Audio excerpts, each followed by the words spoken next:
So welcome back to Inspired Forward, everybody. I'm Dan Trinidad, and today my guest is Lisa Wells. Lisa's a true rock star in the mortgage industry. In fact, she spent the last 21 years closing over 3,000 loans, which is a remarkable statistic in itself. She's married to what she calls an extreme cyclist. I'm anxious to hear about that because I love cycling. And she has 2 kids and 2 dogs, and she has 8 Morganistas. I'd like to hear a little bit about that as well, that she leads. And last but not least, she's a spa enthusiast. Welcome aboard, Lisa. Thanks, Dan. Thanks for having me. I'm excited to chat with you. Absolutely. So you got in the business in the fall of '97. Yeah. We talked about. So what were you doing and what got you into the mortgage industry? Yeah, so at that point, I had graduated from the University of Minnesota in political science and criminology, and I was ready to attend law school. And I was waitressing, at night to make money and interning at a law firm all day, which is what every good person does, right? Like they waitress their way to a job. And mortgage people used to come in and say, "You're really good at sales. You should get in the mortgage industry." And I was like, "Oh my God, I might be good at sales, but I am terrible at math. So definitely not for me." And they're like, no, you don't need to know anything about math," which was, sadly probably accurate at that time, the year. And so I said, well, I'm going to give it a try. And I called my mom and I said, "Mom, I'm not going to go to law school. I'm going to put that off. I'm going to give this mortgage business a try. It's 100% commission, but I think I can do it." And she proceeded to hang up on me. And did she really? Oh yeah. Mom wanted you to be a lawyer. Yeah, and I just said, I can figure it out. So I worked a whole year, 100% commission. I still waitressed at night so I could pay my rent, just learning the business. And it's all I've ever done, and I can't imagine doing anything different because this business gives me enough curveballs, enough challenges that I am never bored. Yeah, no kidding. So you got started and you worked a year just trying to figure this industry out. When did it start clicking for you, and when did you start really enjoying it? Well, I started as an originator, so I didn't start with processing or any of the paperworky type stuff, which hindsight probably would have been a little bit better option for me at the time, but I jumped right in. It probably took me about 1.5 years before I could afford to give up the waitressing at night and just really do this full time. And I feel like I did this business for a long time, but I, like many people, did not know what I didn't know. And I worked at a very large bank. And I sat inside that bank and I took care of clients, and I knew nothing about going out and getting business and going out and getting people to send me business. And I did this business for 10 years at a really high level, not knowing any of that. So I say I started kind of in '97, but honestly, it was probably a good 10 years until I really figured out how to do this business and do it as a business. Going from a bank into a mortgage company. So the big shift is obviously going out and sourcing your own business. What would you say is the biggest reason for your incredible success? That is a great question. I think that there's a drive inside of me that just doesn't allow average. And that sounds terrible because I think there's lots of things that I do at a very average level, but I was also raised on a farm, and you work 365 days a year all the time. And so I think between drive and work ethic, I have an immense just achieving attitude. Like I have to be, what's next? What's the next thing? How do I improve on this? And I think, if I really think back and think about just, growing up and, being in high school and barely getting into college because I was the fun person and spent a lot of time being social. And I remember that my algebra teacher in my junior year, and he said, Lisa, the best thing you could ever really hope to be is a basket weaver. And I remember that to Seriously? this day. Yes, and I think that really spurred something in me that I never want to be not smart. So I really work at it. If it's not natural to me, I really work at it, meaning I will study, I will listen to podcasts, I will figure it out, because I never want kind of that mentality, like the best you could ever hope for is a basket weaver. So I think Wow. I'm tenaciously a student. Well, that's great. And I mean, and this industry is constantly changing, so Yes. you're needing to learn, as we go, for sure. It Yeah. seems almost like we're always there's always a threat, and it causes a lot of loan officers, real estate agents to Yeah. scramble and think about what they're going to do next. And the top performers, I notice, don't have that mindset. They've got this threat, and it's mostly viewed as an opportunity. I mean, it always exists out there. Like, so we got to think a little bit about, Yeah. the stated income loans going away and the no-qual loans going away, and realtors wanting to have lenders in their offices. And I mean, you got into business just as .com was telling the world that the traditional loan officers were going away, and now we're threatened by social media and Yes. how that's all going away. So there's always been this threat, but what I see about the successful is they view it as an incredible opportunity. And while lots of people are exiting, the great loan officers, the great leaders in the mortgage space are doubling down. They're working more hours. They're working harder. They're grabbing territory and market share. And I think that's what it's going to take during the next our next season. And so, what are your thoughts on that? I think you are spot on. I think that I don't know. I think in 2019. There's going to be a little bit of a shift. I feel like we've already started to see a little bit of, the online lenders getting a presence, and their marketing budgets are, unlimited, it seems like. And so they have the ability to market. And I think in, 2018, 2019, you said it, we're shifting.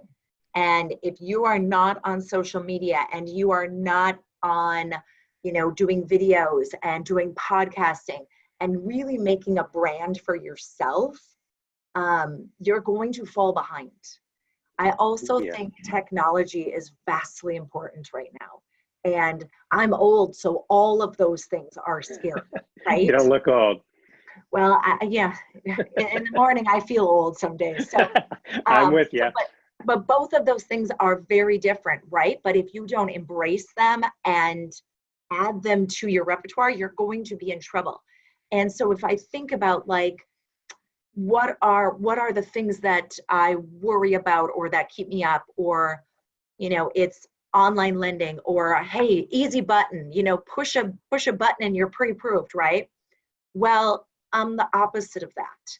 Yes, you can push a button there. You can push a button here too, but here's what's different. You are going to save time because I'm going to sit with you. I'm going to review things. An online person isn't going to do that. You're going to get lots of education, lots of communication. We're going to tell you exactly what we need up front. We're going to get all, there's just so many things I feel like that if I look at what they're doing, I can't compete with that. So I have to compete on another level, right? And I think this is any business, not just mortgage. So they can compete with technology and being really fast and making it kind of cheap. But at the end of the day, I would argue it's not cheap because things get missed, time, energy, send me this again. Oop, now we need this. It's exhausting for people. So I really focus on, yes, we're going to be quick and efficient. And I know that time is the best commodity that we do not have an unlimited supply of. So how can I take what we do and save the clients the most amount of time, yet be the most impactful? And I think that's really where I am focusing on this year for sure. And that's with my messaging, my branding, what we're saying to clients, you know, how we're articulating our differences. And I think it's really helping, you know, us also be advice driven. You know, I love, you know, some of the MBS Highway, the mortgage coach stuff. I mean, if you're not using that technology to set yourself apart, you're going to fall behind. No question. Other things that are coming in behind the scenes with clients, and, you know, giving them some real digital information about their property, and every month going in and saying, this is what you paid off on your principal, this is what you're doing here. That's the technology and the touches, along with the relationship piece, that I think has to happen, keep going forward, and to exist in this market. I totally agree. In fact, you know, what we're focused on is using technology to just make it a better customer experience. And I think the loan officers that are going to not only survive but thrive moving forward are the ones that focus 100% on the customer experience. They got to make it. They got to make the process as easy as possible in the complicated industry that we're in, and those digital companies and other types of mortgage companies don't focus on that. You gotta. It's been easy in the past to just look at them as transactions, but moving forward, it's really about just solidifying those relationships. Because face it, I mean, we're in more pricing conversations than we've ever been. Customers are, even the ones that we're very, very close to, where the real estate agents are really pushing them to us. They want to know what rates are. So it's becoming very important to become educated in that conversation, but more as a guide than, like what you said, somebody trying to educate the customer on really, you know, what makes rates different, and is there really a significant difference? And Mortgage Coach is obviously a tremendous tool for doing that. I think too, you said it too, like the education. I mean, the tagline that we use, you know, for us, and that where I really am close to the heart on, is communicate, educate, close on time. The communication part, you know, I'll tell you a quick story that I think a lot of people will relate to. So we had approved a client. She was out looking for a property, and we'd approved her. She's been approved for a year. Okay. And she calls me up and she says, Lisa, great news. I got a property. We got an offer. It was accepted. I closed in 30 days. And I've got 6 other bids from other mortgage companies. Would you like to throw your hat in the ring? And I said, no, thank you. And she said, well, what are you talking about? And I said, well, here's what's going to happen. You're going to have all these different ones. They're online. Some of them may not even be actual, you know, estimates that are legit. And I said, I'm not a commodity, and I don't want to be treated like one. I'm in the advice business. You were referred to me as a trusted advisor. And at the end of the day, you know, if you're treating this as a commodity, I respect it. I just am not going to go and play that game. But I said, out of the respect for the agent, you know, who I very much have a great relationship with, I'm going to help you make a decision. So send me all 6 of those estimates and I'll look through them. I spent 45 minutes with her reviewing all these different estimates. I said, throw this one out. They don't even have our state fees, right? I said, throw this one out. They're paying 3 points. You're only going to be in the house 3, you know, years. Doesn't matter. Get rid of it. And then she, after this time, she said, well, what would your rate be? And I said, my rate's going to be an 1/8 higher. And she said, but why? And I said, because I'm the only one that is spending the time with you to tell you exactly what you're looking at, why you're looking at it, why you should do it this way versus that way. That's why.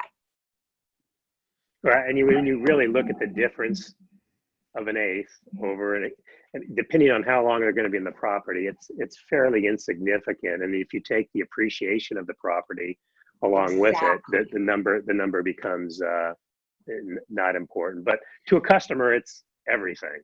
You know, it's the thing that they you know, look but how at. much is your peace of mind worth? Absolutely. You know, how much is, you know, you send things in multiple times over and over. You're wondering and you're worried at the last minute, you know, is this going to work? Is it not going to work? You know, is our money going to be there? I would argue that, Garen, that peace of mind for clients, there's no price tag to that. So what are Morganistas? And you have 8 of them on your team. What are they? So ironically, I run an all-women team and an all-women branch at the time, this moment. That could change. We would like to hire some men. We just haven't found any that work, or I don't know if they're intimidated by all the women here. It just is what it is. But I think very early on in my career, I was a technician in this business, meaning I knew all the regulations, I knew all the rules, I knew all the guidelines, all that kind of stuff. But as you start to grow, you just can't do it all. And so I really learned how to build a team of people that have expertise in each area. Like, I believe every mortgageanista on my team has a superpower.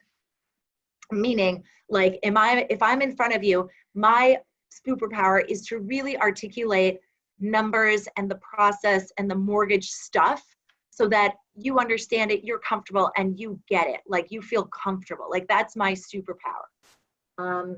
Jenny, who's been with me for 10 years, her superpower is she's a crazy technician. I mean, she knows every guideline, every rule, how to maneuver. She sees 2 miles down the road before, above all, anything.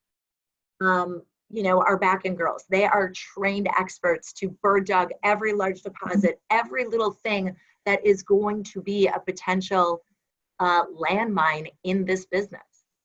Our front-end people, immense on follow-up, connection. I mean, they'll follow up for years on a lead. And so every single person has a superpower. And I truly believe that it takes a village to do mortgages and to run a business these days. So are they all on your team, and do any of them originate? There are, at this point, 5 of them are on my personal team. Okay. None of them originate. I'm the only originator. Jenny's licensed. She can do all that kind of stuff. She'll take clients start to finish, but she doesn't go out, gather the business. It's all me. Great. Wow. And you're killing it. I love it. So shifting a little bit. Yeah. So you're married, you've got 2 kids. Mm-hmm. You got other interests in your life. How do you keep your arms around all of it and create balance for yourself, if there's such a thing? Yeah, I think I think you look at seasons, right? And I don't think there's any balance. I think it's more along, there are certain periods of your life, there are certain periods of the year that require more of me, meaning more time in the business, more time at home, more time with kids. And you just, in that season, everybody knows, so there's a little grace with regards to sometimes my exhaustion or my attitude on things. And, then there's other times where I'm really focused on family and being home because it's a little bit quieter time here, and that's allowed. When I was first in this business, kind of the late 90s, early 2000s, I was a worker. Like, I would work 80 some hours a week. And I thought vacations were for chumps. And I just didn't feel that people needed a break. I thought that was weak, And then I had my first child. And then I had my second one a wee 17 months later. And my husband was home and, threatening not to be home ever again. I didn't come home and pay attention because I got so much, I got so fulfilled with work that I really had to take a step back and get fulfilled with my family and other things because it was so natural. And I remember my husband said, if I would come home and I would be stressed or, the kids would be crazy, he'd be like, you don't do this for us. You do this for you. And I was very clear that, yes, he was right. Because I would say, oh, well, I got to support us. I got to do this. And he was like, no, you don't. This is all for you. And so that became very clear. So I decided to take some vacations and slow down. And I think when you do that, it also allows you to get some creative juices back because you're not in the business so much. Right. But as far as balance, I think At this age, my kids are now 12 and 14. So they're a different busy, right? I mean, I used to, you know, pay her out of the office at 11 o'clock to run and get my kids from preschool to drop them back off at daycare. And it was like a slow jog every day. And so I'm just at a different stage now where they're still super busy. They both are great basketball players. They play pretty much all year round. Um, and so we travel, you know, we're starting tournament travel in April to go to North Carolina and Chicago and all these places. So I just know at this point, like, they're not getting any younger, and I don't want to miss these opportunities. And because business can be done a lot of places. I mean, I can do a lot of things from my phone. I could do a lot of that kind of stuff. So I don't know if I'm a great balancer, but I take a break when I need to, and I'm present when I have to be. And I You know, think I that, think, I mean, I think you're right. I think, you know, interest rates drop or the purchase market gets hot, you're going to get a little busier during the holidays. You know, you yeah, spend more family time generally. And as your kids get to different ages, it kind of forces you. I mean, you're a champion. You're driven. So it's hard to be driven and not be driven to be a good mom or a good wife right, or in great shape or, you know. So generally, ambitious, driven people are really never completely satisfied because they always want to improve. So, you know, I have a 27 and a 30-year-old, yeah, and you know, I remember their ages. I made a commitment to never miss a ball game yep, or agreed, you know, never miss a school event or and you just learn to adapt. And like you said, technology allows you now to um, work wherever you're at, and you seem to have a tremendous team alongside you that yeah, I'm sure takes a lot off your plate when you have things that you need to do. Yeah, but so, you know, my tip for you is, and I think you already get it, is just don't try to put yourself out 10 years and say, okay, if I miss this stuff, you know, would I regret it? And generally absolutely. you will. And I mean, try to live your life with no regrets. Not that I'm preaching, but Yeah, no, because that's true. things change. Things change. I'm married to a loan officer, and I was married for a lot of years, and my wife got sick and passed away in 2008 Oh, very quickly, and so that was in 2008 when the economy was oh my plummeting, God, the double, and a triple it whammy. yes was it was brutal. I never planned for that. I always planned for something happening potentially to me because I was the one out working and she was the homemaker. Yeah, But boy, did I learn a lesson in a hurry. yep, I all of a sudden was a single parent. I was trying to get my arms around my boys, and I really didn't. The business actually did well through those challenging times because I had good managers that actually were working even harder because they knew what I was going through. But I had a hard time um, um, getting me back. Like I'd wake up in the yes, morning kind of in this weird funk, and I'd start thinking I was getting a little bit better, and you know, really wasn't. So after about 4.5 years, my boys landed on their feet, which was the kind of the first step to my recovery. And then I met someone, fell in love, and just got married a year and a half ago. And oh, I think those two congratulations. things, you know, that's what got me back. So I mean, Yeah, I'm hungry again, but what I married was a loan officer, and it taught me really quickly, kind of even though I've been in the mortgage business and I've had a mortgage company, I haven't been married to a loan officer or yeah, had to originate myself for a very long time. So, I mean, she's taking calls late into the evening. She's, you know, running a pre-qualification or taking a loan app or yeah. strategizing with a business partner. And fortunately, I'm in the business and she works for us. So it's a little bit easier for me to swallow, but I feel for your husband. Yeah, well, you know, don't feel too bad for him. He was a police officer for 25 years and retired last May at the age of 50. So Okay.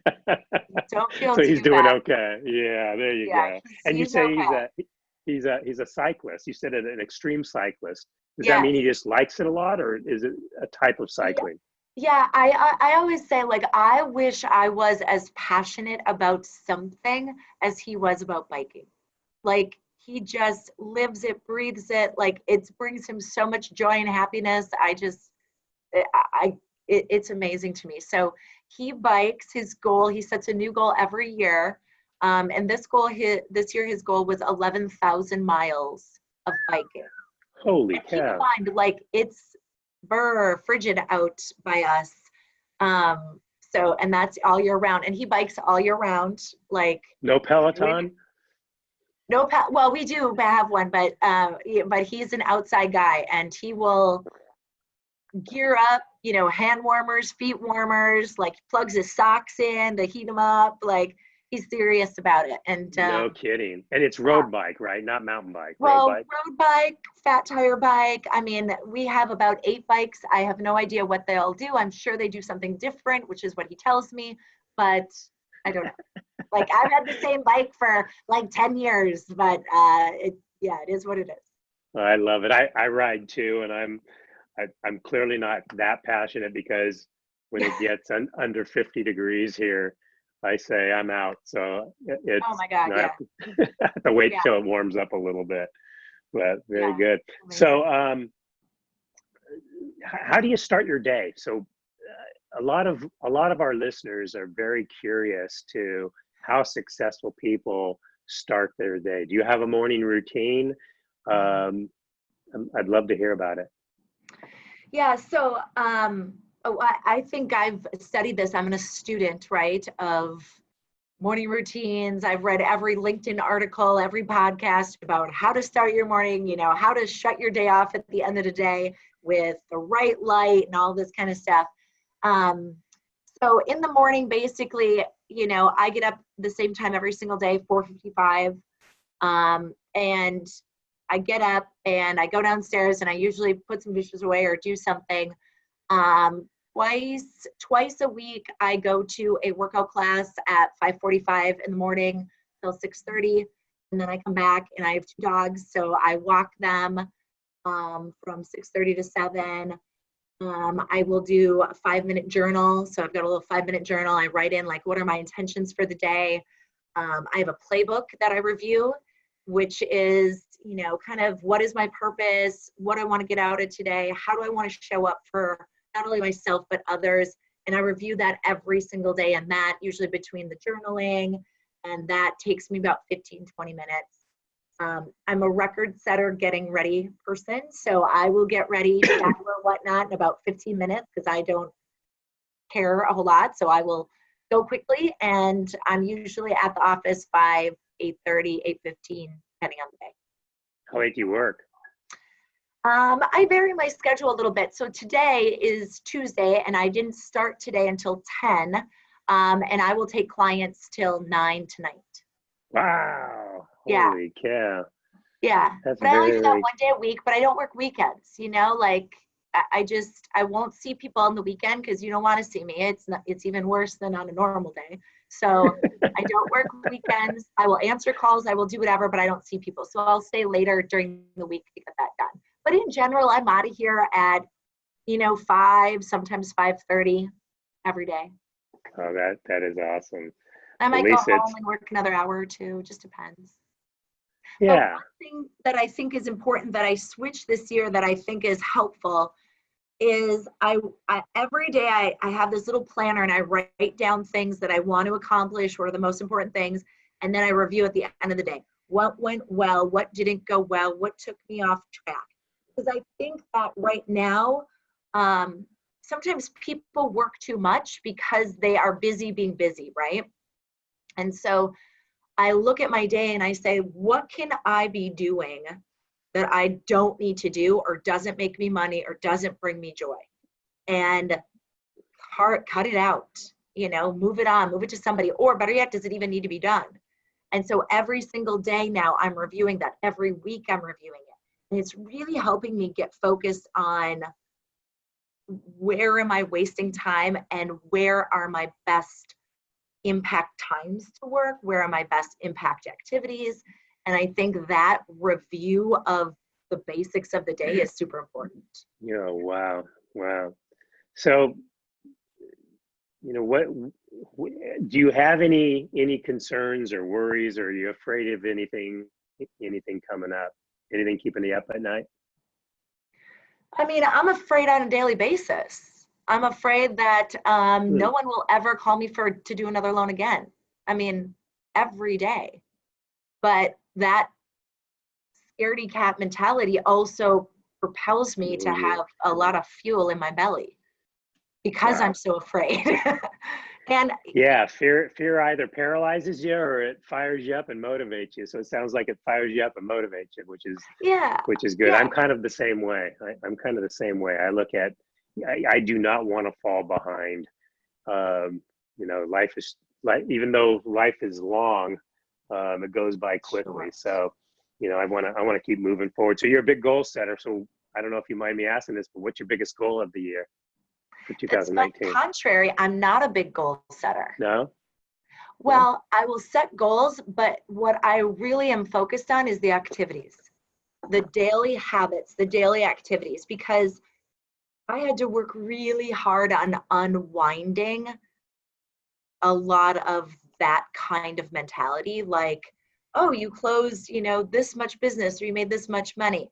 Well, guess what? When you don't close that much business and you don't make that much money, your identity is really wrapped up in a lot of that stuff. And it caused me lots of challenges, meaning, you know, you're so identified with doing this business or being this person that when your results aren't as good, suddenly it really weighs on your self-esteem. It really Wow. weighs on your confidence. And Yeah. so I've had to really unwind that work is simply what I do. It's not who I am. And that's taken me a long time, a lot of therapy to work through that, right? Because when you're driven, you're an achiever and you get your accolades by the results. And so if you have a tougher year or, clients go somewhere else because your rate was too high or this was too high, all of that stuff just can really pound Right. on your confidence. Right. Um, Yeah. I've learned this recently. I'm a big goal setter, but I've learned recently, like the last couple of years, that they talk about SMART goals and making them realistic and achievable. And what I've learned is to not do that.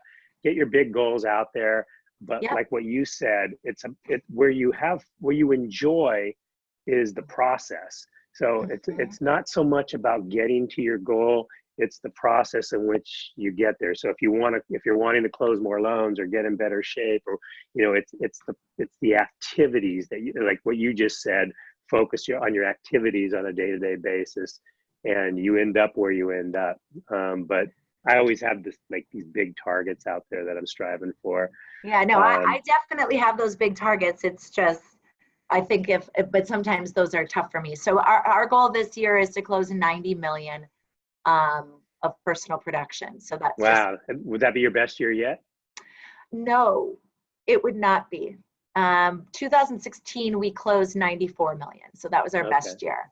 But awesome. That's a different lot of business. market, different arena, different challenges. Isn't So, everybody flocking to Minnesota? well, definitely not this week because it's going to be real cold.